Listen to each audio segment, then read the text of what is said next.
నిజంగా పీసీఓడి ఉంటే కన్సీవ్ అవ్వడం చాలా కష్టం అయిపోతుందా డాక్? పీసీఓడి అనే ప్రాబ్లంలో egg formation, egg release, egg quality, regular periods, weight gain issues, excess hair, course hair, acne, ఇలాంటి ఎన్నో ప్రాబ్లమ్స్ ఉంటాయి. ప్రతి పీసీఓలో అన్నీ ఉండవు. ప్రతి పీసీఓలో ఇర్రెగ్యులర్ పీరియడ్స్ ఉండవు. ప్రతి పీసీఓలో అవాంఛిత రోమాల సమస్య ఉండదు. సో పీసీఓలు కూడా చాలా డిఫరెంట్ టైప్స్ ఆఫ్ పీసీఓ ఉంటుంది. అందులో సివియారిటీ కూడా డిఫరెంట్గా ఉంటుంది.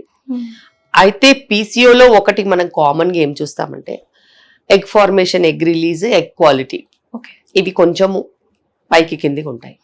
బట్ మనం ఇవి ఎట్లా ఉన్నప్పటికీను లైఫ్ స్టైల్ చేంజెస్తో, మంచి సపోర్టివ్ మెడికేషన్స్తో, ఎక్సర్సైజెస్తో, డయట్తో మనం పీసీఓని రెక్టిఫై చేసుకోవచ్చు.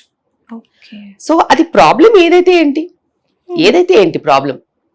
సో మనము ఎన్నోసార్లు ఉంటాము, మనము మంచిగా ఉన్నారని చెప్పి మ్యారేజ్ చేసుకుంటాము. నెక్స్ట్ మంత్ యాక్సిడెంట్ అయ్యి కాలిపోతే ఏం చేస్తారు? అలాగే so PCOD is not to be criminalized, it has to be managed. దానికి ఒక స్పెసిఫిక్ డైట్ ప్లాన్ ఉంటుంది, లైఫ్ స్టైల్ ప్యాటర్న్స్ ఉంటాయి, అన్వాంటెడ్గా ఎక్కువ క్యాలరీ ఫుడ్ తీసుకోవద్దు. ఇలాంటి జాగ్రత్తలు తీసుకుంటే పీసీఓలో కూడా మనకి న్యాచురల్ ప్రెగ్నెన్సీస్ వస్తాయి. So PCO infertility hand in hand వెళ్ళినా కూడా పీసీఓ రెక్టిఫికేషన్, ఫర్టిలిటీ కూడా హ్యాండ్ ఇన్ హ్యాండ్ వెళ్తాయి. So it is all about how you see the problem.